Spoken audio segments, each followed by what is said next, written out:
Welcome, bent riders around the world. Chances are you're watching the Laidback Bike Report right now. We are so happy to have you guys with us today. We have a show with a number of different items that we hope will interest you. Let me tell you a little bit about what we got in store. First of all, as usual, we have Bryan Ball bringing us the recumbent news of the month. I think Bryan's got a review for us today. We have a very special guest. Dr. Allen Ballard is with us. He's an author. He has written a book about purchasing, among other things, recumbent trikes for maintaining mobility as we age. So I think that's going to be something that you'll all be excited to hear about.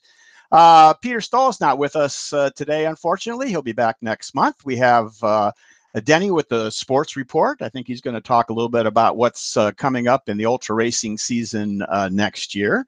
And we're going to have a more somber segment about James Dobson, who, as many of you know, passed away shortly after we had him on the show last month. We have Ed Miller with us today, who spent some time with James on the road, and we'll be chatting a little bit with Ed about James's causes and a little bit about James himself. So we hope you stay tuned for that as well. Folks, there is a little green Laidback Bike logo you'll see in the lower right corner. That is actually a subscribe button. If you hover over it or click it, it'll take you to our YouTube page where you can subscribe. There's a little notification bell that's right next to that. If you click that, you'll get a little notification every time we go live. In case you don't see any of our social media warnings or our any of our email subscriber list notifications to you, that will help you know when we're on the air. And in the upper right-hand corner, you'll see a little letter I that stands for information. We have that link to our website where you can get lots more learn lots more about the Laidback Bike Report in terms of our future shows. So you can see all of our past shows listed there and bonus material, all kinds of stuff. So we hope you'll take a look at that, give it a click, and find out more about us. Every month, we love to have you on live chat, participating in this live webcast.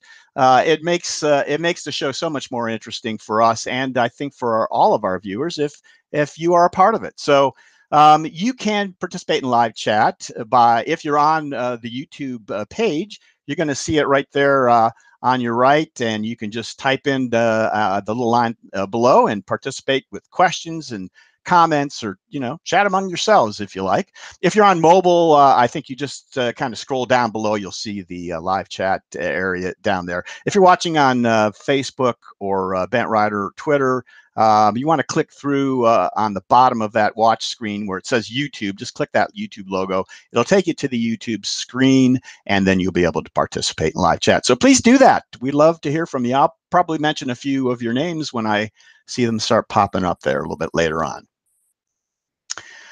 Let's talk about our sponsors, the folks who make this webcast possible. First of all, today's show is sponsored by TerraCycle, makers of exquisite recumbent parts and accessories for your bent, and trailside.bike.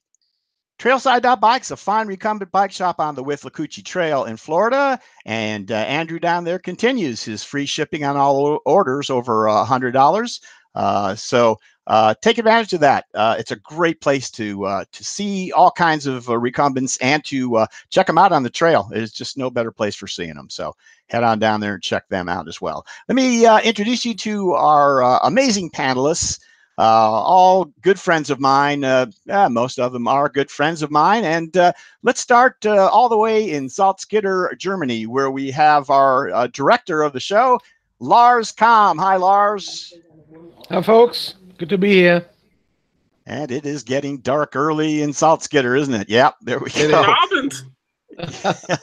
All right, let's go on to Raymond, Mississippi, where we'll find our media guy. It's Trey Burgoyne. Hello, everyone. Burgoyne. Greetings from 75 degrees sunny Mississippi. Very good. Hello, Trey. And let's head on over then to Rochester, New York, where you'll find the founder and editor of Bent Rider and the guy who anchors our news desk. It's Bryan Ball. Hey, Bryan. It's 55 here. Not Yeah. 75, but it's pretty warm. Not bad for December or No, January. not bad at all. That matter, yeah. All right, then let's move along to Colorado Springs for a weather report. You know, this guy rides, he runs, and he officiates. He's our own triple threat guy. It's Larry Seidman. Hey, Larry. Hi, 50s and sunny here. Okay, there we go. We're getting a worldwide weather report. You know, weather.com apparently has nothing on us. So, let's go ahead and jump over to Ed. We'll say hello to Ed Miller, too, who's sort of a panelist today. Can you hit Ed for us, Lars? Hello, Ed. Ed Miller, Thanks, right there. Thanks, guys. Good to be here. In Tennessee. Where are you in Tennessee? Sevierville, just a little bit east of Knoxville, a little bit west of Asheville, North Carolina. Okay, very, very good. We'll talk to Ed a little bit later on, folks. Thanks, all right, at this point, I think we're going to head on. Oh, Denny. I almost forgot How could Denny. you forget? How could so, you forget? yes, you know, we also have a sports director on this show. Yeah, you do. And there he is, ladies and gentlemen. Yeah. It is Denny Voorhees. You remembered. I thought you were going to get our Laidback sports desk anchor, Denny Voorhees, ladies and gentlemen. Yeah, yay! And I'm not going to give you a weather report because I really don't care. Okay, well, apparently it's very green there, so there must have been a lot of rain. Let's move along back to New York and Bryan, and I think Bryan's got a little information on or a little review for us today. Bryan, take it away. Yeah, unfortunately, this time of year, as they probably should, a lot of the bike industry kind of takes some time off. So there is not really much news at all. Nothing new really coming out in between the Thanksgiving, Christmassy time, other than what I gave you last week on some sales and things. So I thought I'd take some time to give you a little preview of a review that's coming out on Tuesday on the site of the Trike trike. This was a kind of a surprise at CycleCon. I don't know if Gary noticed this too. I was in the booth next to him, so I really noticed it. They've been coming to CycleCon for a lot of years, but this year, man, people were super interested in this trike, and people were like going and riding it, coming back, stopping by my booth and saying very complimentary good things about it. And it always has been a really cool trike, and I've had one for a while to review, and it's pretty amazing little thing, or not little, it's quite a large thing, quite amazing trike. Nice family run business, and everything is made in-house, even stuff that there is no reason to make it in-house, but they want to do it better, so they choose to do it that way. Especially, you can see in this picture, for example, the shifters and the brake levers. They make them. I don't know. You can buy those, but they want to make better ones, so they make them themselves. Interesting thing, I was told here at CycleCon this year, for example, as you can see, it's an all aluminum construction with a fully enclosed drivetrain and a belt drive on the back on most of them. But all the bolt holes, obviously, going into aluminum, you don't just want to thread into aluminum if you can avoid that. So he puts helicoils and everything. And he said that he spends on each trike, I think it was $74 in helicoils alone, because it's got, I can't remember what the number was. It was like 50 or 60 helicoils put in there just so that the bolts thread in fine. Like that's the amount of attention paid to this. What is a helicoil, Bryan? I'm not sure. A helicoil is a little kind of metal insert to basically make the thread stronger. Okay. So yeah. So though, let me just interject here while I'm talking. Then I'll get out of your way again. You're right. They are starting to make a bigger splash, and I actually even know a couple of people now who have purchased Trike trikes, including Ken Kaiser, my buddy Ken Kaiser, who lives here in Ohio. Ken got one, and he's on our live chat as well. So he's tuning in today. So I'm sure he's here to hear about what you're talking about. Go ahead, Bryan. I'm sorry. Yeah, but it's the amount of attention to detail put into these is just insane. If you see one in person, they're just beautifully designed, and it's one of those trikes that you can just walk around for an hour and still keep finding little things. You're looking at air suspension all the way around using Racing air shocks. The seat is a very unique design. It's a full carbon fiber seat with their own custom designed inflatable air pad, which does work very well. I would say if there's one thing that I would say you probably want to sit on one before you buy one, is because of the seat. It's very comfortable for a hard shell carbon, but it's a hard shell carbon. You have to make sure you fit it right. I think it's an excellently designed one, and it's probably going to fit you, but you do want to make sure you check that out. And you just kind of, blow it or deflate it and customize it to whatever, firmness you want. Handling wise, it's sort of a tank type steering. It was really beautiful carbon handlebars. They work very well. It's extremely stable. The suspension works great. I didn't get a lot of pogo or anything. And honestly, it looks like a tank, but it's not that heavy. It's not a lightweight by any means, but I do believe the one that I had I had the New Vinci version. It was about 48 pounds. Like I said, not a lightweight, but not crazy for a full suspension trike with a New Vinci on it. New Vincis are fairly heavy. And the price also is not insane for what these are. The New Vinci version that I reviewed right now goes for $49.95, $4,995. Now, but they also have a version that I think I have in one of the slides. It shows here that has a 1x11 drivetrain, and that one is $4,500. So that's probably honestly the one I would go for. It does kind of negate the whole, one of the design philosophies of this is to make it completely maintenance free. That's why you have the New Vinci with the belt drive, and then you have an enclosed chain drive for the front part down to that mid drive. If you get the derailleur, yeah, you're going to have to adjust it a bit more. You do have some more exposed chain, but it does have conventional shifters, all that kind of stuff. It's a bit more of a conventional trike. And I rode that one at CycleCon, and I really did honestly like that better than the New Vinci one that I reviewed. But I'm not a huge New Vinci fan. So if you're a big New Vinci fan, you're going to be fine with it. But it's just a really cool, unique trike. And if you get one, I'm sure, as Ken Kaiser, your friend, can attest, when you show up at a group ride, you're probably the only one that has one. So it's a really cool, unique trike, great family-run business, really nice people to deal with. They do ship everything fully assembled now. The owner told me a lot about how they do their shipping process and stuff, and it's pretty cool. So check one out. I really do like it. It really impressed me a lot more than I thought it would. Awesome, Brian. And, just to kind of finish up there, first of all, Ken told me this, I forgot, but if you look on the live chat, he says, yes, I'm here, and I'm riding my Triat while I listen to the show. He did tell me he was going to be riding today while I listened, so he's actually riding it. Another thing, Ken posted... I hope he doesn't wind up in a ditch. Yeah, well, he could probably get out of the ditch with that thing, I suppose. He also posted on Facebook, it was maybe a month ago, not long after he got his Trike. He had some trouble with the chain, and as Brian, it's an enclosed drivetrain there, yeah. And they had some problems. The owner's son came and flew out from Utah to Ohio, where Ken is. Yeah.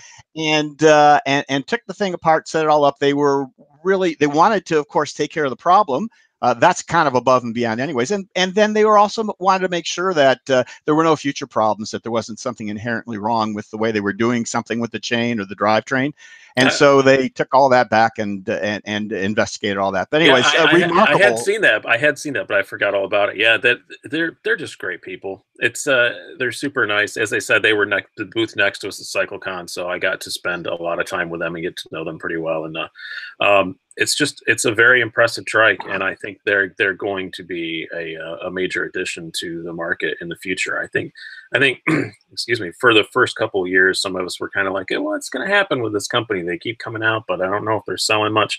And they spent a couple of years of really perfecting it, and you can tell it's just a beautifully made, really well done trike. Okay. Excellent. And I don't know how they sell it for the price they sell it for. Yeah, for all that goes into it. You're Yeah. right. So, all right, Brian, thank you so much. Brian Ball, folks, another great contribution to our show. All right, before we get into the introduction of our special guest today, let me jump back to the live chat and say hello to some people that we have on there. Size Up says hello. Ken, we told you about Ken Kaiser. Robert Tangler is on. George Mills, my buddy here in town. Hello, George. Derek Pyrie he's from South Africa. Hi, Derek. Let's see. Scott Ratliff does some ultra cycling. He's going to be interested probably in what Denny says later in the show. Hello, Scott. And okay, I think again, if you guys are not on the chat right now but watching, jump on the chat, say hi at least, and we'll talk to you guys a little bit later on. Today's special guest has led a long life centered around learning. Originally from Philadelphia, he has studied at Kenyon College here in Ohio as an undergrad and then attended Harvard, where he picked up his PhD. He served in the U.S. Army and then went on to lead a very accomplished life as a professor and an author. He is here today to talk about his latest book called Keep On Moving, an old fellow's journey into the world of rollators, mobile scooters, recumbent trikes, adult trikes, and electric bikes. Folks, we talked about this book a few months back when Allen contacted me. It's a great one. I will show it to you again. Right there it is right now. So, Bent Riders, please welcome Dr. Allen B. Ballard to the Laidback Bike Report. Hello, Allen. Hello. Hi. Hello. Welcome. We're glad to have you with us. How you doing today? I'm glad. Are you there? I am there. Can you hear me? Yes, I do. Okay, all right. fine. We're now in we're good back. shape. Yeah. All right, Allen, let me just quickly say, now that I've said hi and told everyone a little bit about your background, I hope I didn't miss anything important. You can fill us in if you want. But I was wondering if before we start talking about what's in the book and this, you could tell us a little bit about why you decided to write this. You know what? You're going to tell us that anyways, why you wrote the book. Let you go ahead and do your presentation, and I'll save my questions to the end so I don't step on All you. right. Go ahead, Allen. First of all, thanks a lot for having me on the show. And, it's really an honor and a privilege to be there with these folks who know so much about recumbent trikes. And I'm just happy to be able to have a time to talk about the real advantages that are out there for folks who are not mobile.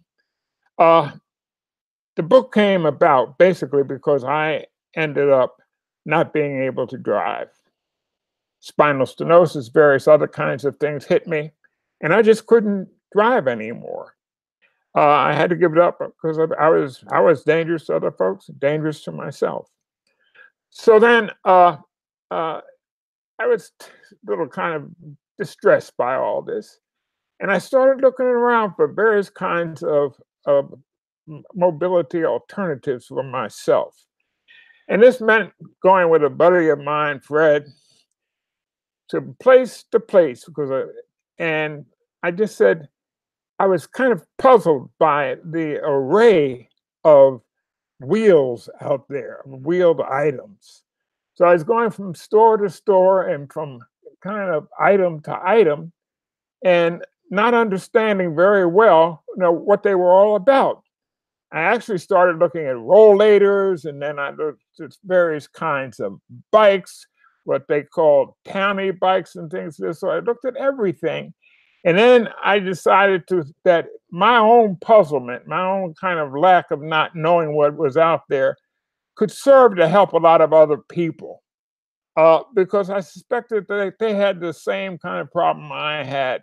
Hey, I want to be out there. I want to have some way of getting from one place to another place, but hey, I can't drive anymore. Or I want to exercise some more, or I just can't get on my bicycle anymore. I can't get my leg over the back of the daggone thing. So that was where I started writing. And I began with looking at rollators in particular. Now, how can a rollator be something that is important and sexy? Well, they're very important to you if you're in a tray. You can now put the pictures up if you don't mind. Yeah, you can put a picture up there. They're very important. The one on the left is just a regular hospital rollator, and walker. And you can see it is very important if you're in a hospital bed and you need to get across the room to get to the restroom, et cetera, et cetera. They're very important to get down the hall to get you moving and mobile. But they're not exercise machines, really. And what I looked at next was the actual, what you see on your right, real rollators. Now, the rollators, when most of us go into, say, a grocery store or something like that, and we see the older folks I'm talking about now, we see a cart, a rolling cart. I think a sigh of relief comes into our head. You say, oh my goodness gracious, I can walk now. And this rollator itself was invented by a Swedish lady and by the name of Anna Weifalk back in the 70s. And it moves, it's got 4 wheels. And the big point about these is not only can they get you to the doctor's office, not only can they get you to walk down the aisles in Walmarts, but more importantly, they are real exercise machines. And so I started using, I looked around, I found a fairly good looking rollator. It has a seat, it has advantages. And I found that whereas I could barely walk across a floor with a regular kind of cane, and the cane hurt my shoulder, I found with a rollator, I could walk. I could go a mile, sometimes a mile and a half. I could literally get out. It changed my total kind of life. They're very, very useful in the Scandinavian countries where folks use them all the time. But then I moved on from them. Trey, we can move on to other things, to other wheeled alternatives. And in particular, I looked at bikes. Now, I had a bike like everyone else did when we were kids. You know, I had a nice tricycle, and then I had my bike. I had what they called an Elgin bike when I was a youngster. And I rode straight through to maybe the time I was 60 or 70 on a bike. But I soon found, at my age now, that I could no longer get on a bike. So I started looking around, and the first thing I kind of started running into is this whole series of bikes that have names. They're upright, they're kind of upright adult trikes, or they are bikes, or they are, they're semi-recumbent, or they're fully recumbent bikes. I saw all these things around, and again, I tried to make sense of them. Sometimes you hear statements made about these kinds of bikes being stepped through or not stepped through. Let's stop here and just look at a second here. This is what's called a Van Ram bike, balance bike. It was shown to me down at Bike On in Warwick, Rhode Island, and I thank them. But you'll see on this particular bike certain kinds of advantages, almost really. It's a kind of a semi-recumbent. You see how far, a little back forward it is? And then do you see how, if you look at the crankshaft down below, how it's forward? And do you see in particular, down at the bottom there, you'll see that little kind of bridge. And that bridge is a step-through bridge. Notice how low it is. It's like 10 inches or below 10 inches. And with that, it means that if you have stenosis, if you have legs, various other kinds of problems, if you're hurting with your body, you can literally kind of sit back on that seat and then just take your leg and move the leg over and you're on it. Now, there are all kinds of variations on what's called step through, but a step through can be some folks call bikes step through. Some manufacturers do call a bike step through at, say, 18 and 19 inches. That tends to be a bit high. I find myself working around 15 inches. But you'll see the nice seat that has. And you'll see the upright handlebars. And you'll see that that bike is made for running and has a place for storage back and forth. And that's a good, what they call, say again, crank forward, step through bike. Trey, you can move on to the next one, and we'll. Yeah, I'm going to interject on the next one right here. I just wanted to say, Alan, that as famous as you are, I just wanted to let people know that these sorts of bikes are also being used by former Starship captains as well. So it can be not just everyday people, but if you want to see some celebrities that are on bikes like this, who are people of age similar to yours, who want to remain mobile and active. And actually, Bill Shatner, I think, is known for remaining active and vibrant into his later years. This was an article that was just in the paper the other day and talking about how he uses this, and even mentioned recumbent trikes for those that have balance issues. But yeah, I just wanted to throw that one in there as well. We can move on to the next one, Trey, and let Alan continue. He's riding his bicycle. He's riding his bicycle. Exactly. He's having a good ride there. And, it's just great that he can do that. Now, this again is a Van Ram bike trike, and it has really all the advantages in the world for someone who has difficulties in getting on a bike. First of all, it's low. It's low. You can easily kind of get into it. You can see also that it has an enormous amount of space between the front and the back and the seat, and that permits you to comfortably get yourself seated and then just lift your legs over so easily. You'll see also that this particular one has a motor in the front of it, which makes it really a very desirable kind of vehicle. I think, realistically, for lots of folks, this would be the perfect thing in the world for them. It's a little pricey, but it's I would think worth it to some folks who would like to have that kind of bike, and say if that's their main means of mobility, they'd be very happy with it. The construction on these things is amazing. I know. Gary and I go to Spetsy every year, and Van Ram always has a huge booth, and they have amazing stuff there. They do. It's a Dutch company, for those of you that don't know, and they build beautiful things for all kinds of disabilities, for everything from just a regular kind of trike or bike to people that actually are in wheelchairs, and you can use the wheelchair on a platform kind of thing that moves. All kinds of ingenious things that they've thought of. Yeah, go ahead, Alan. I think hey, that's what we're here for. Just adding on to these things.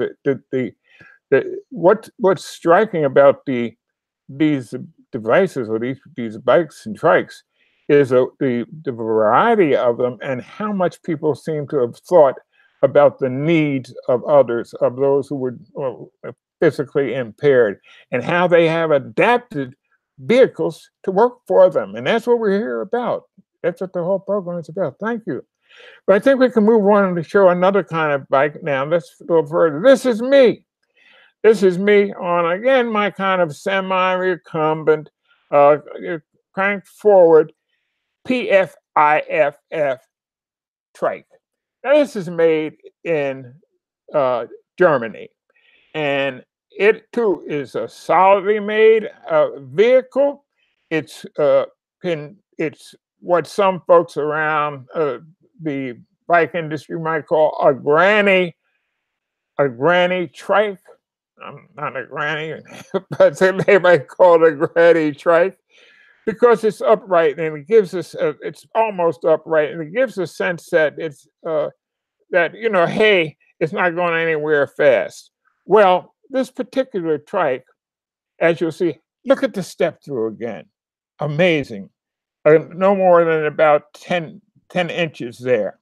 It has behind it, it has a what we call Shimano. It has an internal drive. So they're basically in the back. You're not going to find any various kinds of cogs.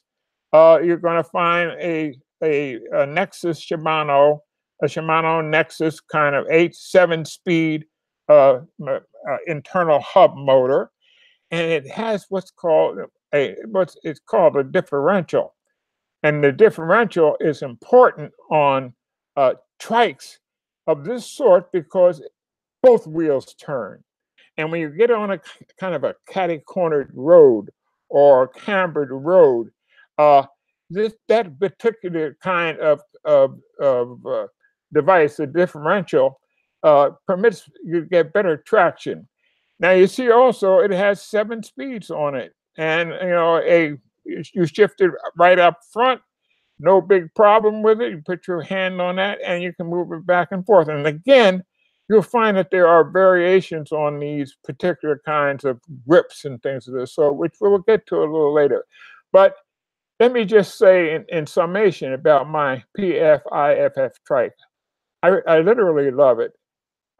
It doesn't require any kind of special shoes or special equipment. When I get in a kind of bad mood or something like that, I just walk outside and I get on that trike and take 4 or 5 spins around the compound, and I'm happy as it can be. This particular trike also comes with a motor in it, right? It has a NiCad battery, and up front there is a motor. You did not even know it was a motor, but it is.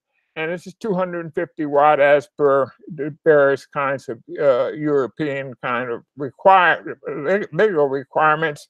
And I don't use it that much, but it's there, and it can take me any place I want to go. Particularly, I might use it now and then when I get to a hill. Just at the crest of the hill, I might need it. And I can push it on, and boy, I'm beginning to fly, and I'm feeling pretty good. I'm almost feeling like, again, I'm a youngster, and I'm back outside, because it gives you a feeling of like you're maybe piloting your airplane, or you're on your little sailboat or something like that. It's a good feeling. But let's go on a little bit. That's, there are, let me just summarize a little bit about those trikes, the granny trikes. If we can go back again, Trey, just a little bit back. Sometimes they get a bad rap. People say they are, they're unstable, they're this or that, because they're so high up sometimes. They are very popular with folks down in Florida. And frankly, lots of older folks aren't speeding around. And once you learn to use these adult trikes properly, that is, if you learn that you use a tiller, the steering you steer it like a tiller, actually, with the handlebars instead of trying to lean with it, they are very stable. I've never felt unstable on this at all, and just comfortable as can be. So now we can move on. I moved after that into the whole kind of examination of the trike world. Now, I must say, this was a very mysterious world to me. I had no concept of what they were about. What did people mean when they started talking about recumbent trikes? Well, I looked at them. They looked kind of strange out on the road. I saw 1 or 2 of them, but just browsing around the internet, as I do frequently, I said, oh, all of a sudden I saw these recumbent trikes. I said, what are they? So I had a new world. My goodness gracious, there's so much terminology involved in it. It's almost like, hey, man, I'm starting my algebra course all over again, but it is serious. So I looked at it. I started seeing, first of all, that there are what they call delta trikes, and then there are tadpole trikes. I said to myself, what's a tadpole trike? What's a delta trike? The delta trike basically has 2 wheels in the back and a wheel in the front, and it's kind of has a higher height. And you see that right here. It has a higher seat generally than a tadpole trike. And it has the wheel is in the front and the two wheels in the back. Reverse that, and you have a tadpole trike. Right? This is the Anura, the Green Speed Anura, made by a really incredible company. One of the Jan Sims is one of the pioneers in this entire field. And he goes back, and the website for Green Speed itself is a wonder. You can just go there and find all kinds of information about trikes in general.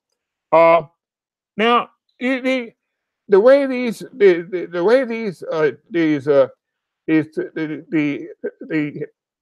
Delta trikes have the advantage generally of greater accessibility, that you can just get on them much easier.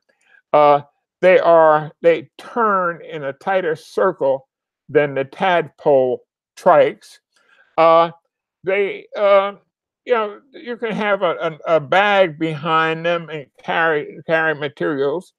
They are well known. The first one you saw was made by a German company, again, Hase, which makes a practice of developing trikes, the Delta trikes, and making them accessible to folks. They have all kinds of adaptable. You could have a place in the back where you can actually place your cane. They have all kinds of accessories that are going to make it accessible to you. And there's if you contact or go on their site, you'll see that they have a series of trikes that almost make it possible for anyone to get outside and be rolling again. That's how much they have developed them. Green Speed Anura, again, is a beautiful trike here. It's one of the most popular, and it comes, I believe, with a differential in the back automatically. I think with most of the Hases, you have to pay a little extra for the differential, but I think that it's useful. So now this is a run. Now we move on next to a beautiful scene. Really, this is a scene full of nothing but tadpole trikes, and I took this picture down at Bike On in Warwick, Rhode Island, where incidentally, again, Bike On is a long known firm, and they specialize in matching the trike to the need of the person. And you'll see this now, as I said before, these are basically the tadpoles. What's a tadpole? It's flipped around. So you have two wheels in the front and one wheel in the back, and you have a seat, and you see how, again, but you're more cushioned now. You're really lying back, and it's almost like, hey, you're on your couch and you got a beautiful kind of couch, and you're rolling down the road. And let's go and look at some parts of it now, Trey, to get a little better picture of things like this. All right, here you see, I believe it's a Magnum. Yes, I believe it's Green Speed Magnum. I'm not sure, again, because I don't have the picture with me. But you'll see, first of all, the wheels, obviously. Up front, you're going to see the, with what we call the kind of cranks set. And that is where the pedals are. Okay, you see that? And then, in addition, that's right in the center of that, we have a place called the bottom bracket. And that bottom bracket has to be, you'll see its relationship to the seat height is very important. It's important because sometimes these bottom brackets can be higher than the actual kind of seat height. And that tends to be the practice with practically all, I think, of the performance trikes, the fast-moving trikes, but it does begin causing a problem for accessibility.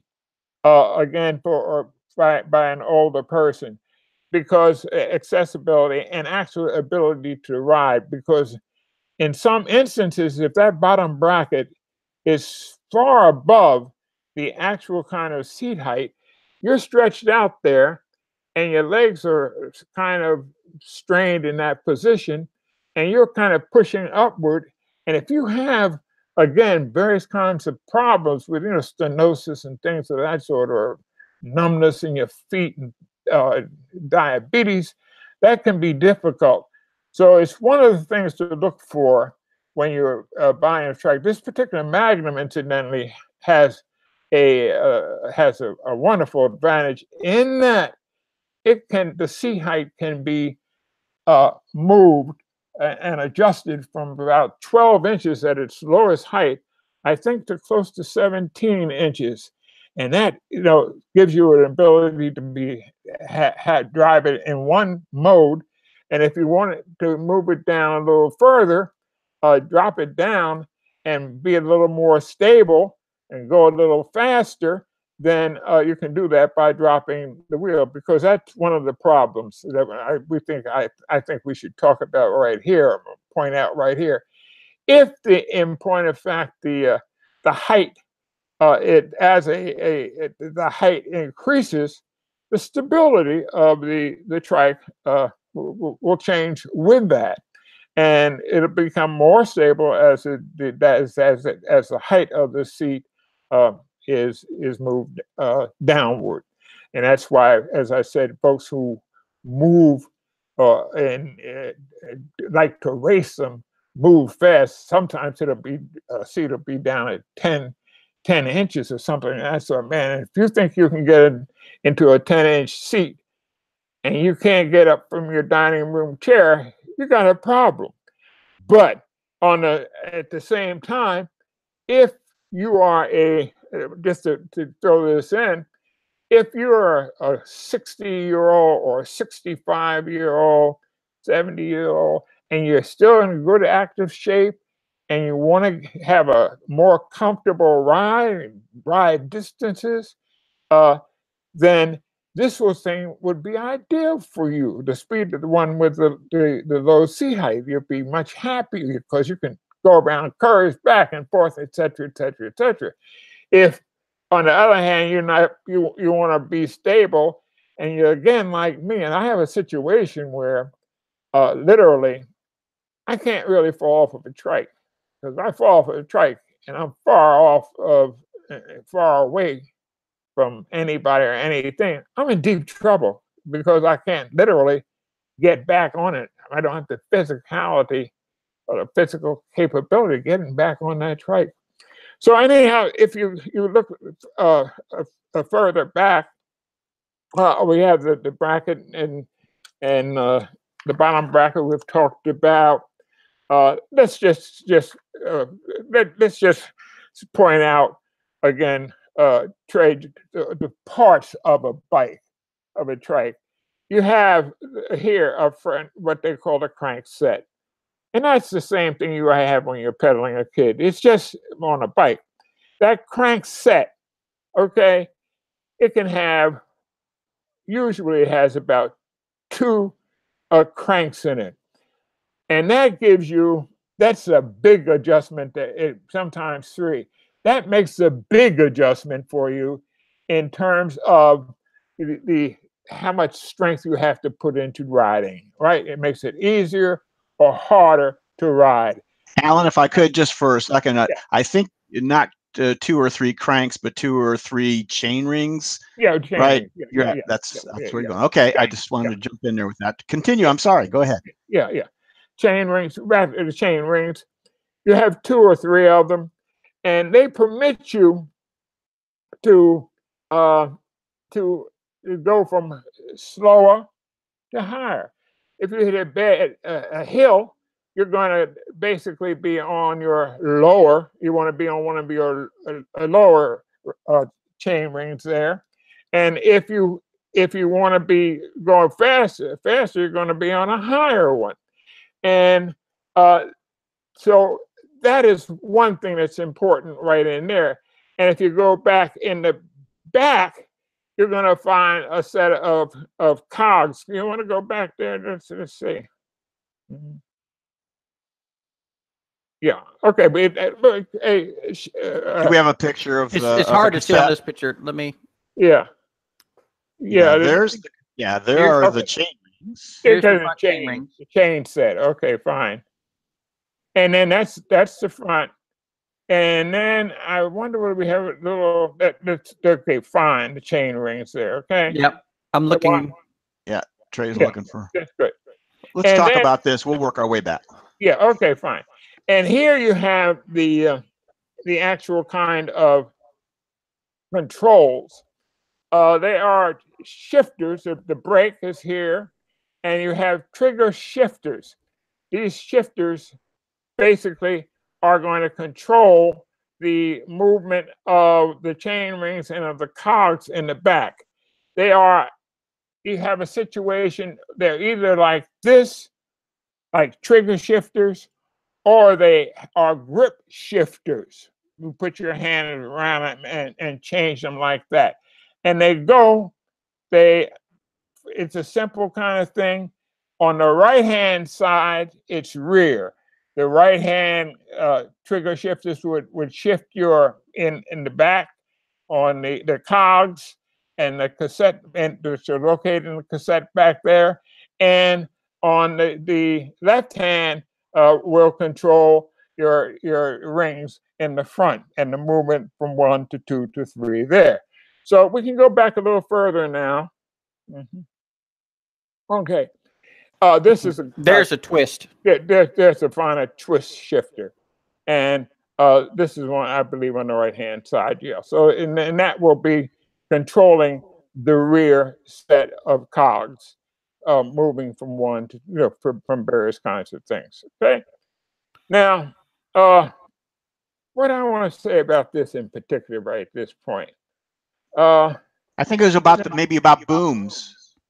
Okay. Yeah. The other kind of basic kinds of parts, you have an actual kind of boom on the bike, which is the recipient actually, on which is situated your actual kind of chain set up in the front. And if you go back a little further, okay, straight on back if you can, but you can't go back on. Keep going back on a trike. Can you give me a Trey? Yes, think sir. we picture a little of a full trike here? Okay, fine. Thank you. Well, which one you want? The whole trike? Give him the cassette that you. There was that cassette picture. I think is what he's after. Trey. Where was that silly one? Yeah, you had. No, there was one with a cassette on it. Yeah. Keep going. No, it's forward. No, you got to go the other direction, Trey, if you would. Yeah, on past. Keep going. I know there's a little. There you go. Right there. Okay. All right. Go ahead, Alan. Yeah. Here you have a whole cassette with cogs. Okay, and this is again on your regular bicycle. There's no big difference between this and your regular bicycle. And they might go from about 1 to 7 usually. And the fascinating thing about this is that again you can simplify things. Up front, you have if you have it on the lowest chain, the smallest one, and you have it, and on the highest one in the back here, at that point, they are together. And at that point, you're going to have your strongest climbing ability. Simple as that. Small in the back, high in the back, and small in the front, high in the back. If you want to be kind of speeding along, going down a hill, you want to keep your RPMs up, you're going to have it on small in the back and high in the front. And you want to keep them in that kind of parallel sense, because if they cross over, you're going to get tangled chains and you're going to get difficulties of all kinds of things. So you want to keep it that way. But that's what the primary way in which these trikes are established. Now, I want to show you just one more thing. The cruciform. Can we see one of those? You think you got a picture? No, yeah, okay, that's you can great. see that one. Yeah, go ahead. Yeah, that's outstanding. That's outstanding. First of all, this is Bernie Elwood. He's the owner of Spike's Trikes in Amsterdam, New York. And right now, he happens to be out in the Caribbean on a 3-week cruise having fun. And he is simply showing you here, if you look at this trike, if you look down below, show him the cruciform here, if you don't mind. Thank you, Trey. Thanks a lot. That's basically the cruciform. Very important too. Why? Again, for accessibility and for purposes of accessibility. Sometimes on some trikes, if that is too far forward and the seat is too far backwards, you might have a problem getting into that seat and getting out of that seat because your legs are not under you by virtue of the positioning of that cruciform. Alan, don't we have a shot of this gentleman standing and then sitting? Oh, yes, we do. Why don't we roll through there, Trey? Can we take a look at that while we're talking about this and kind of move along a little bit? Yeah, okay, fine. Yeah, we will. You see Spike here getting into a trike. If you move back one kind of thing on him, move it back again, move it back again. The way he shows you to get on a trike is, first of all, he turns the wheels so they're turned, and secondly, he puts those pedals so that they're upright, not on the side, so that you're going to hit them when you move them when you get onto them. Then he basically moves back. You'll see into the trike. You can now move on. Trey, he moves back, puts his left foot over the actual boom. All right, you can show that, Trey, and then he sits down. Hey, Trey, and then he sits down comfortably into the trike. Now, what he is using, and sit down, Bernie, all the way, just sit down. You can just show him sitting down, possibly. All right, fine. He is using one of the devices that is so important in actually kind of making a trike accessible. It's called a helper bar, okay? Yeah. It's called a helper bar. Sometimes called helping handles, right, Alan? Yeah, sometimes called helping handles. They're called helping handles. Practically every manufacturer has them. They are very important for accessing a trike. Look at it. Very well done, right? Strong. This is made by, obviously, TerraTrike. Very well done, and it permits you to have a grip when you get on and off a trike. Even a trike with a lower kind of seat height can be accessed with the help of these items. So they're very useful, because now we're going to begin talking as we move along about some of the things that make a change in accessibility, that is, permitting you to have a better way of getting on them. All right, Alan, and let's do that, Trey. Start going through there. We're going to probably need to step it up a little bit. But before you go on, Alan, I want to just also interject here. The people that are on the live chat, if you're watching the show, if you've joined us late, please join us on live chat. If you have questions for Alan about anything he's talking about, you can pop them on the live chat. And when we get to the end of Allen's talk with us, we will put those questions to him or any of the rest of the panel, if you would, and we would look forward to hearing from you there. Okay, Allen and Trey, yeah, let's step through these a little bit quickly if we can. Go ahead. Okay, we'll move ahead, definitely. All right, Gary. I want to talk about solutions and things. First of all, there's one other thing I have not talked about, and that is the danger of what they call foot drop. That is when you're driving in on a trike, on a tadpole in particular. If your feet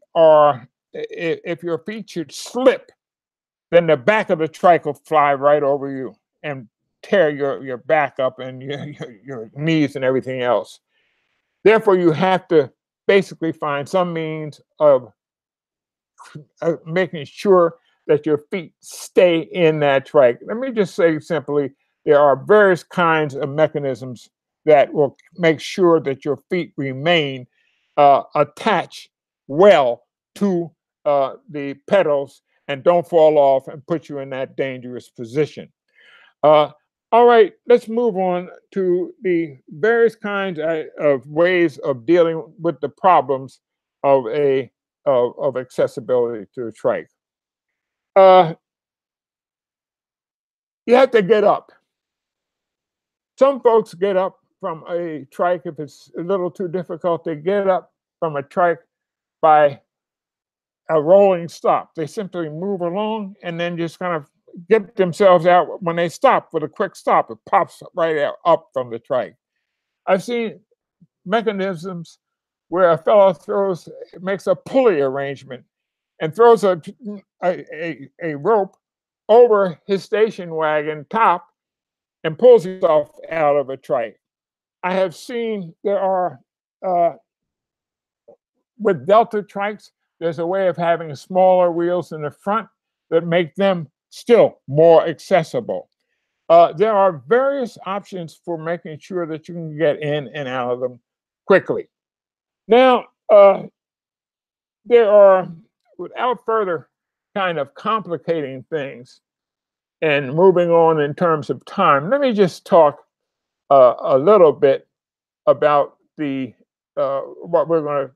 about electric bikes. Okay, you can drop past the FNA right now because of purposes of time, and these are all accessibility aids.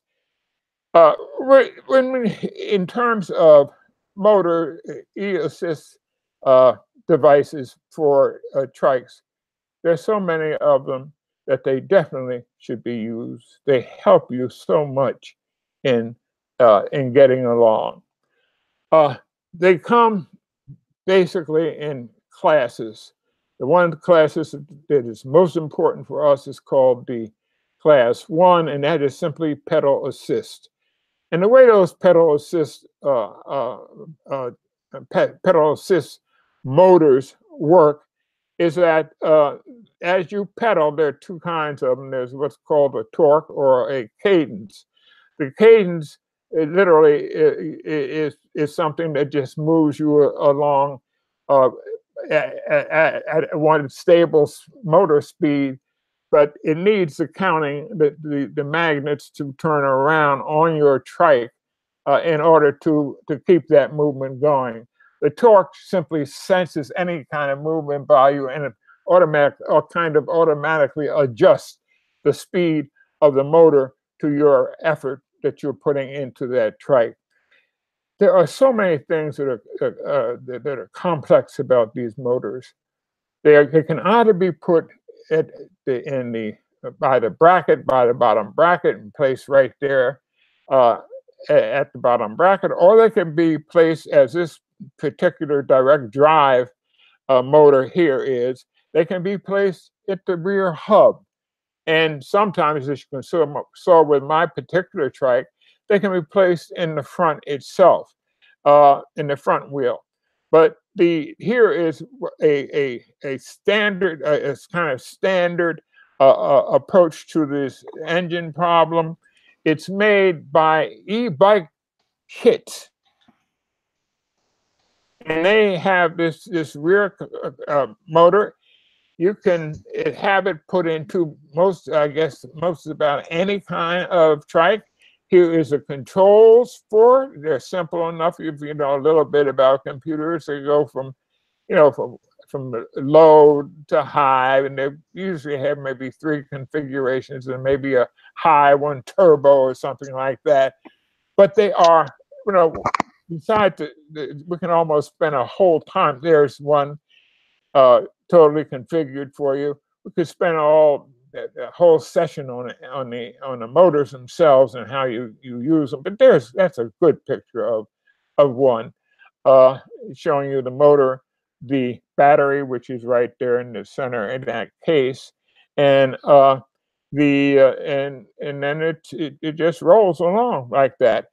I can't tell you again how much there's a fight between folks who say, hey, we need to stay outside and we need to only kind of do exercise with it without any pedal assist motor and stuff like that. I think it's silly because you were talking about accessibility here, and it just opens up so many vistas for you that are not present if you don't have that motor. And so I don't think you should put them aside, or you can get fairly good exercise with the engine on, and you can go further distance and be happier and see more, and actually be safer, I think, because you can use those things. Now, having said all that, and having to kind of really finish up, let me finish up by saying this is just an introduction. And you need safety devices that you're going to find need on them, which I maybe cannot get into now. But you need safety devices. You're going to need lights. You're going to need reflective clothing. You're going to need flags on your trike.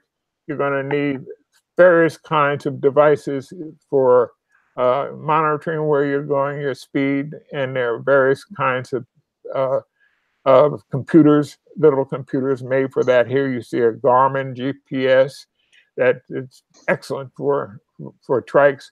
I have a nice little flashlight ahead. It's great. It's made by Exposure in Germany, and it's in England rather. It's really great. You need all those devices. Keep yourself visible out on the road, but more than anything, don't give up. Don't give up the opportunity to look at these various kinds of vehicles and use them for you. I have a friend or a fellow just who comes out, barely can make it out to the street sometime with his walker. And he just looks at me and says, when I'm driving by, he says, I'd give anything to get out on that. And there's another fellow who, it's a little bit overweight, and he's sitting back, says, damn, what's the name of that? What's the name of that? How can I get one? Every time I see you on that, I want to get out. And that should be the message here, that, there's so much. If you take a few steps into looking into the tremendous resources on the various sites available to further pursue this kind of interest, you're going to find ways out of the inertia that your body may be encountering right now. So I think that's it. I think I'll let it go at that. Allen, that's wonderful. I mean, that was, yeah. I think you've made the case. You talked about a couple of controversies, like people who think that the adult trikes are silly and they look funny. And you made the case or mentioned the case about people, the controversies involving electric assist. So, nobody that I've heard made the case for those things better than you just did right now. And if anybody thinks that they're silly, who cares? Because what they are doing is allowing people to get onto various sorts of mobility devices, whatever kind of trike, whatever kind of bike, and they're getting out there. This is what we want people to do. I know that's what you want people to do.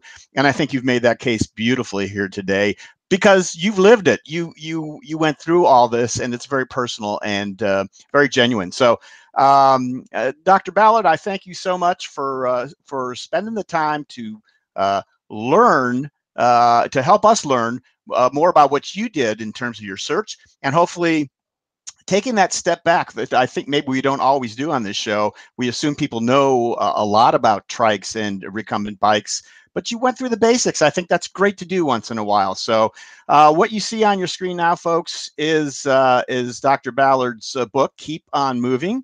Of course, we're going to put the link. You can buy it on Amazon. We're going to put the link to the Amazon site.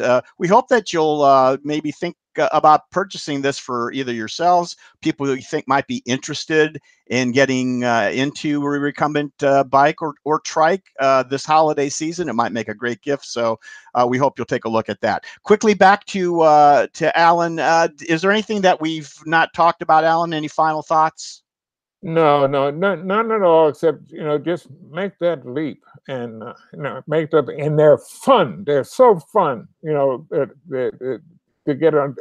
People just, they gush over being able to get a recumbent trike, excuse me, or get onto an electric bike. They enjoy it so much in their older age. It's open new vistas. Thank you so much. I appreciate it. Oh, Trey, I didn't give my thanks, give my regards to your dad, and I want him to say hello to him down there in Mississippi. And thank you also for the crew, man. You guys are tremendous. I thank you so much. These guys don't get enough credit. Thank you for that, Alan, and it was a pleasure having you on. I hope you'll stick around, watch the rest of the show. If you want to contribute later, jump in. You're welcome to do so. Dr. Allen Ballard, folks, we really appreciate him being on. And just to finish up, a couple of notes on the chat. Doug Bauer says Dr. Allen B. Ballard is dead nuts on, which I think he is. Dam Runner #1, our buddy, smiles when riding are contagious. Thanks, Dr. Allen, he says. And another thanks from Tom Mercier. Mercier, I think maybe is the name there. So, all right, thanks again, Dr. Ballard. And we are going to move along at this point. I think we're going to head on over to Denny. Are you ready to do the sports report at this point? Go ahead and unmute yourself. Yes, so we can hear. I am. All right, let's throw it over to Denny. Take it away, Den. Yeah, first of all, I want to comment. I love that new term, body inertia. That is really great. For somebody that's approaching that from a different angle. Yeah, body inertia is really important. You got to change it whenever you can, especially if it's going the wrong way. Okay, this month I'd like to cover some of the upcoming North America Ultra races. Let me move my screen over here. I'm just a little bit behind. Here we go. This month I'd like to cover some of the upcoming North America Ultra races. The first race of the year is the Pace Bend Ultra. The third annual race, this is the third annual time for the race, February 2nd and 3rd. And this is a chip-timed, non-drafting road event. It features 6, 12, and 24-hour ultra-marathon style races at Pace Bend Park, located 30 miles west of Austin, Texas. On the hilly 6.2-mile loop features smooth asphalt views of Lake Travis and an after party. The 24-hour event is a RAM qualifier and part of the Texas Ultra Cup.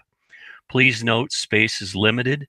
To protect the non-drafting integrity of the event, they are limiting the race to 100 riders on the course at any one time. I understand the 6-hour race has already been sold out.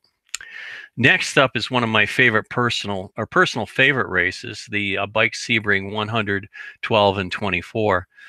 This year it will be held the weekend of February 9th and 10th, just 1 week after the Pace Bend race. The race features several different courses. The race starts early Saturday morning with 3 loops around the famed Sebring Auto Road Race course.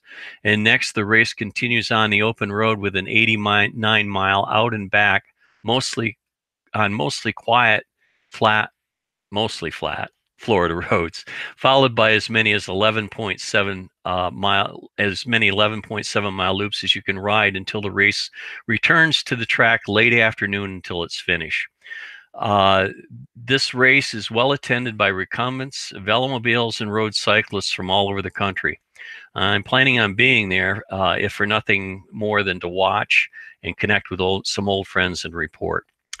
Finally, I would like to report that according to the Randonneur USA website, RUSA, permanence will be suspended until further notice. Brevets will continue, but due to litigation and insurance issues, the suspension was necessary. They hope to be able to resume the program in the future. And if you'd like to learn more, refer to their website, rusa.org. Till next time, stay on your bike and keep moving forward. Back to you, Gary. Thanks, Denny. Real quick, if we could come back to you, you had explained this to me, so maybe we should explain it to the audience as well. On the randonneuring, you called them permanents. Permanents have been suspended. Can you tell us what? There's two kinds of randonneuring, I guess. Could you tell us what they both are? Yeah, the brevets. First of all, I'll start with the brevet. Brevet is a timed event. It's usually a mass start. It's not a race, but it is a ride. Usually the minimum distance is, I think, 100K, and they go all the way up to around 1200 K races, road, I should say, events. A permanent is a known course. It's a set known course, and it's an individual. In other words, you cover the course in a certain period of time on your own. There won't, if somebody goes with you, fine, but it's not it's a permanently organized course, and they were covered by insurance. If you were a member of the RSUA organization, you were covered, and so if something happened, you had some insurance capabilities. And now it has to be, that program has been suspended. Did I explain it well enough? Yeah, I guess that gives us a good idea what's going on. Thank you, Denny. You bet. All right, that was Denny Voorhees with the sports. Let's move along to mention once again our wonderful sponsors, and they are TerraCycle. Please check out their relatively new website and their newer, finer recliner headrests. And that's right, it's trailside.bike. If you find yourself in Florida near the Withlacoochee Trail, stop in to see Andrew and his crew. Okay, folks, at this point, I mentioned this earlier on in the beginning when I was talking about what was going to be on today. We had a very sad incident that hit us all very hard here at the Laidback Bike Report. 2 days after appearing on our show, we interviewed James Dobson at a Subway in Alabama. 2 days after that, James was tragically killed in an accident on the road on his trike. We first of all want to extend our deepest sympathies to his family and many, many friends, old and new. He made so many new on his tour. James was touring the country, leaving from the Northeast down through the East Coast, down through the South, and then he was heading to California. And unfortunately, in Mississippi, he was hit by a car and killed.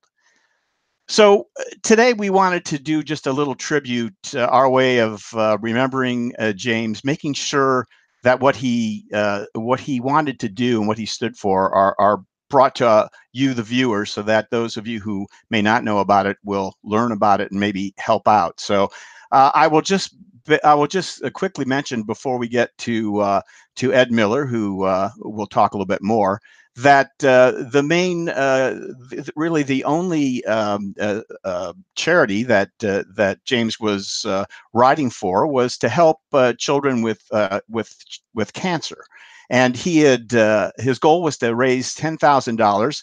I looked midweek, and he had already raised $24,000, and we would hope that we can continue the momentum of that.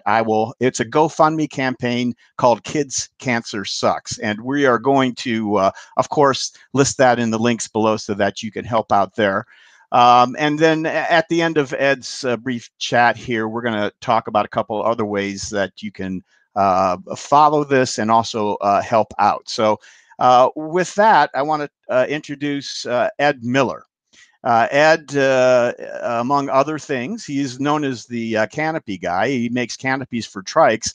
And Ed spent a fair amount of time with James on this trip and helping him out with a few things, which I will let him talk about, and got to know James a little bit. And so I think Ed is the perfect person at this point to chat with, to talk about this. So Ed, I want you, if you can, to tell us a little bit about your association with James, how that started and such, and welcome to the Laidback Bike Report. No, thanks, Gary. It's good to be here. Unfortunately, for the reasons we're here, it is a sad time, but I think James would really like for us to take this ball and run with it. So, with that said, let me just kind of run through how I became involved with James. He emailed me on October the 18th, and I had already been following his vlogs, and a crazy guy. I think we all know that. But so when he emailed me that he had an interest in a canopy, I kind of exploded, because that's one of my hobbies and it's what I really enjoy. So I got really excited. And Trey, if you'll just go ahead and pop up pick one. This is a picture of James's trike after day one of the canopy install. This is now on October the 27th. This is in Raleigh, Georgia, or excuse me, Raleigh, North Carolina. And there's a couple things I want to point out here. You'll notice that there are some front fenders on this trike. They will disappear when he gets to Atlanta, the next slide. But on this slide, there's also, go back, on this slide there are two towers, let's call them, where he would store his GoPro camera. He was very good with handheld GoPro work, if you don't know that by now. But there's another thing in this picture I want you to note. Over here on the left, there's a narrow, tall window. There is no glass in that window. A deer ran through that window, and it was within about 15 minutes when I first met James. And it was only a few minutes after that deer came in that both James and I were on top of that deer. So we became known as the deer wranglers. I don't know. You don't make this stuff up, guys. I'll tell you right now. Anyway, that's a standard canopy with me.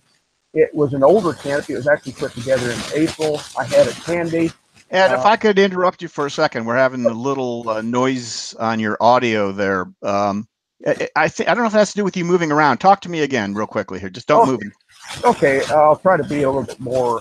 It's. I'm not sure what's going on.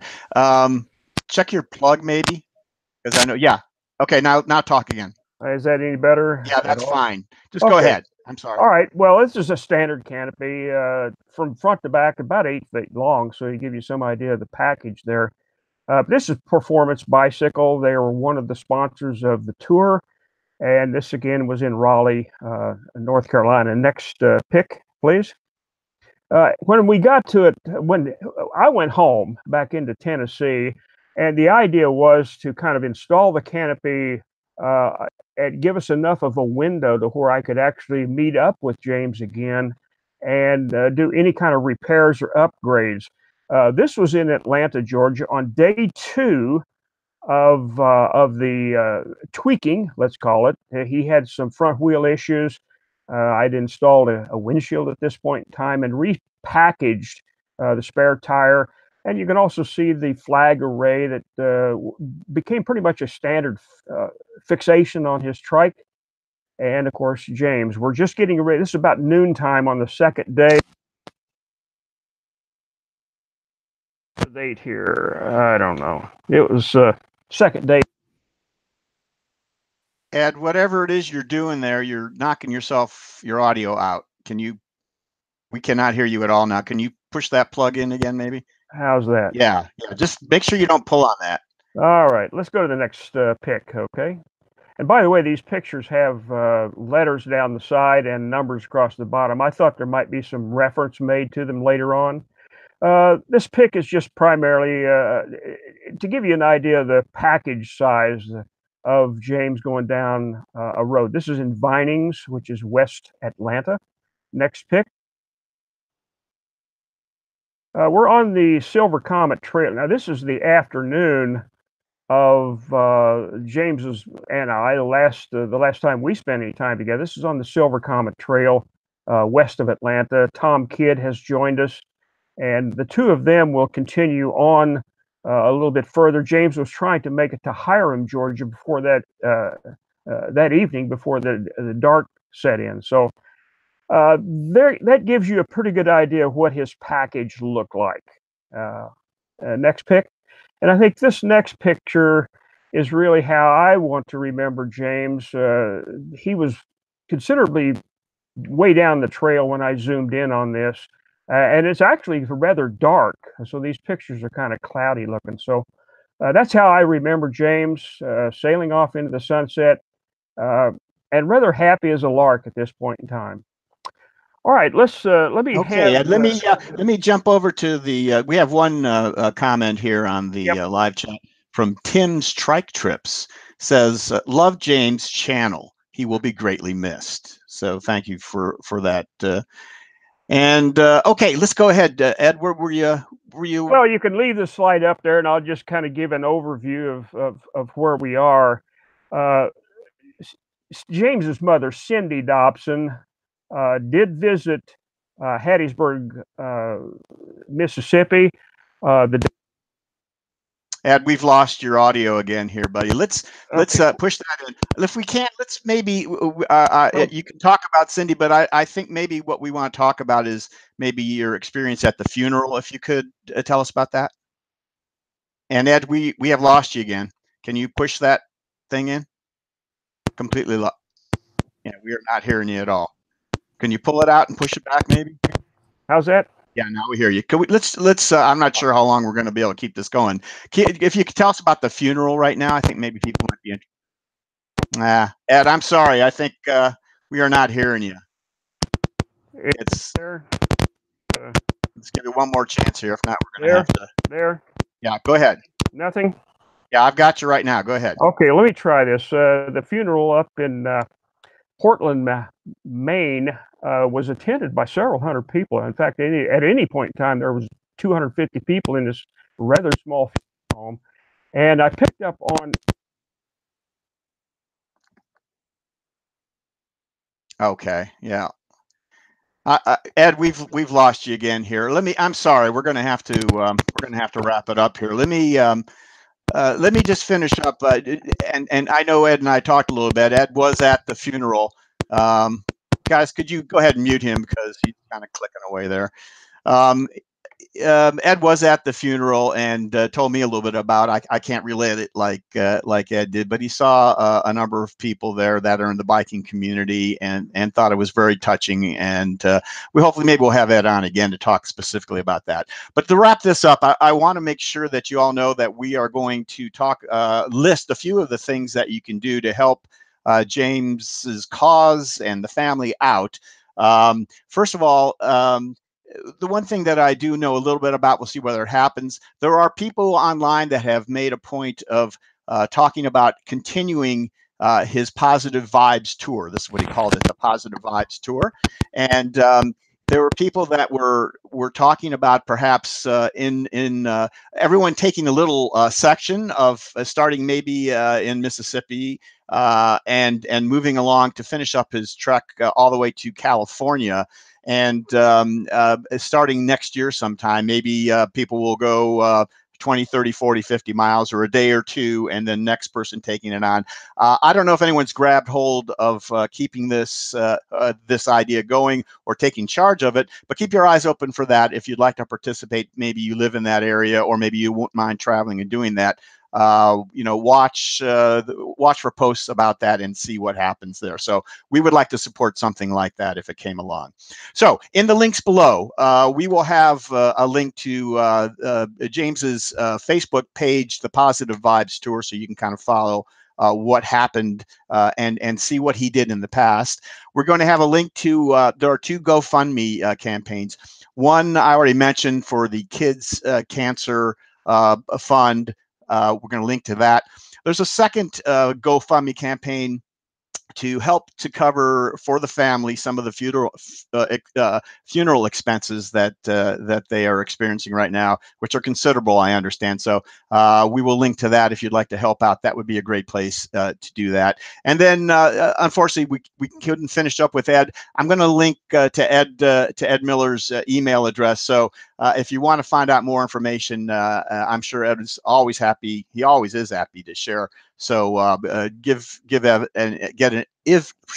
Ed an email and or send one to him, and he will be happy to share what he knows about it. So thanks, Ed. I'm sorry that the end of that didn't work out. I'm glad we at least got the beginning of that in for you. We're going to continue on here now.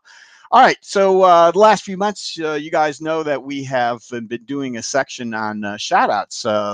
We have submissions from our viewers. And this month we have Paul Stampton, who is from Victoria, Australia. And Paul is involved in the pedal pre competition with his family and a school team. So can we get that shot up? He sent me a few pictures there. There we go.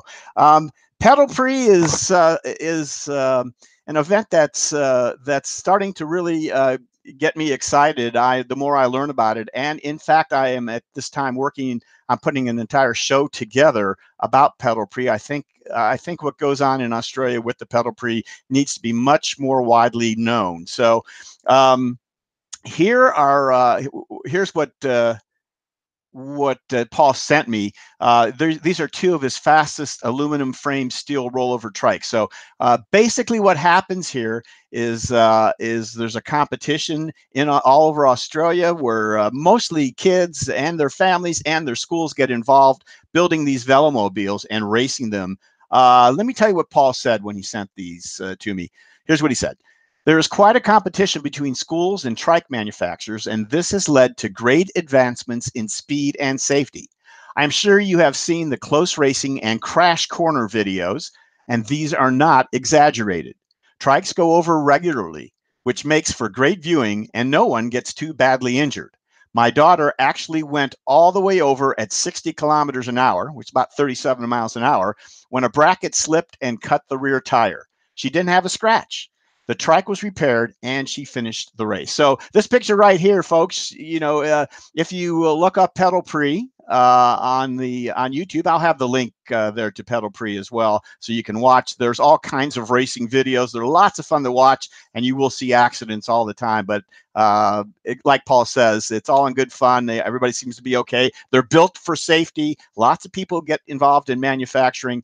I am going to tell you guys a lot more about Pedal Pre as it goes on. I'm working hard to, like I say, to put something together for you and get some of the officials up here on the show that are involved with Pedal Pre. So, and as a reminder, if you've got pictures, I have a story to tell, please send them to me. You can send them to our email address, laidbackbikereport@gmail.com, and we will take a look. And if they are interesting and you got some good picks, we will put them on the air for you. So, all right, let's move along to the closing sections of the show. Thanks for staying with us. Let me actually, before I do that, anything on the chat that I want to talk about here? Okay, well, there's nothing really too much more. A few things about Ed's chat and people that there was that audio problem, so that's all that they talked about there. So we've talked numerous times today. I'll just mention it quickly once again. Let's pop up that that image of the section below the video that you see on YouTube. Clickable table of contents. So everything we mentioned today, all those links we talked about. After the show, I'll go back in and put those in there for you so you can go directly to all of those items. That's an important thing to do. And we will also have a clickable table of contents. Now, the table of contents will allow you to jump between different sections of the video and if watch certain parts of the show if you only want to do that, or watch it in sections. So we hope that will be important to you. So take advantage of that if you can. The next Laidback Bike Report will be in January, probably one first or second Sunday. I'm working on a couple of things. I don't really want to talk about it yet because I'm not sure, but we will make those announcements shortly. I want to thank Bryan Ball, who had to leave us a little bit earlier, and Bent Rider for their promotional help that they give us every month. Thank you, Bryan, wherever you are. And thank you to all of the panelists who were so important to us today and telling the stories, switching the pictures, directing. Thanks, all you guys. Great job as usual. We hope you'll subscribe to the Laidback Bike Report YouTube channel. Again, if you look at that little green logo in the lower right-hand corner, click on it. You can subscribe, click the notification bell. And also check out our Facebook page, Laidback Bike Report Facebook page, and our website, www.laidbackbikereport.com. Again, if you look in the upper right-hand corner, you're going to see a little eye, and you can click on that. It will take you to the website right about that spot right there. And you can find out lots more past shows, bonus materials, and you'll see pictures of all our panelists in there as well. And you can also buy a ball cap. We're going to talk about that in a second. How about that ball cap? You could buy it, and you'll look, without the beard, probably something like this. Larry Varney modeling the hat. $20 plus $5 shipping and handling. We hope you'll buy one to help us out there. And you can find it all at www.laidbackbikereport.com. So thank you all so much for watching. We hope you enjoyed the show today. And until the next webcast, from all of us here at the Laidback Bike Report, so long, Bent Riders.